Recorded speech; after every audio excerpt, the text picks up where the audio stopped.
Numbers showing the proof of the impact of the recession in Kent County. More families than ever are getting food assistance. Also, 1 in 4 people is getting some type of help, and the Department of Human Services has not been able to keep up.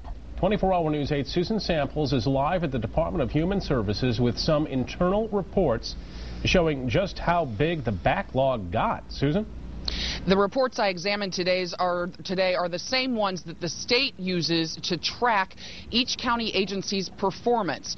The report I saw today showed that in mid-November, 54% or more than half of the requests for help had not been processed. They were delayed.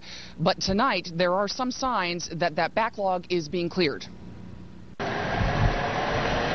The day before Christmas Eve, in the lobby that serves as ground zero for people without, a month-old baby whose dad took off just before she was born. Mom, who has a 2-year-old with dad as well, is applying for help.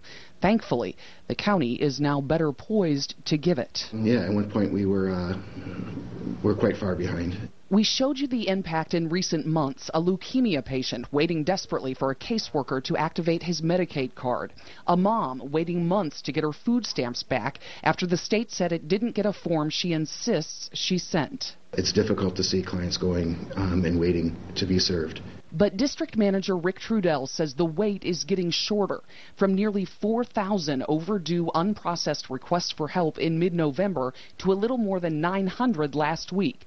And Kent's doing better than the county it considers most similar. Genesee still had 1,900 overdue cases last week. In Macomb, 2,300. Oakland, 6,000.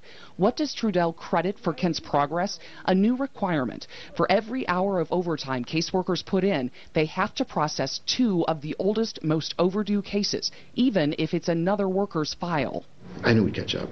What put them behind in the first place? In a time of record-setting need, a move to a new building and a new computer system with a steep learning curve. And I think sometimes when we talk about a learning curve, we think about the person who needs to do the learning, and if they could just learn it faster, then we'd be okay. And it's really not about the ability of our staff to learn the program. Instead, Trudell says it's about the complexity of the new system. Even now, 20% or so of the caseworkers are not totally up to speed on the new computers, which also came with some bugs. Still, Trudell's proud of the progress made, especially because of what it means for the people they serve. I was told late this afternoon that the woman with the baby you saw there, she was able to get her bridge card. That is the new term for food stamps now. She got that bridge card before she left the building. Same-day service. Rick Trudell has been in charge here since longtime director Andy Zylstra left. He was reassigned to Lansing. It was a controversial move. He did not want to go. The state has said that that had nothing to do with Andy Zylstra's performance.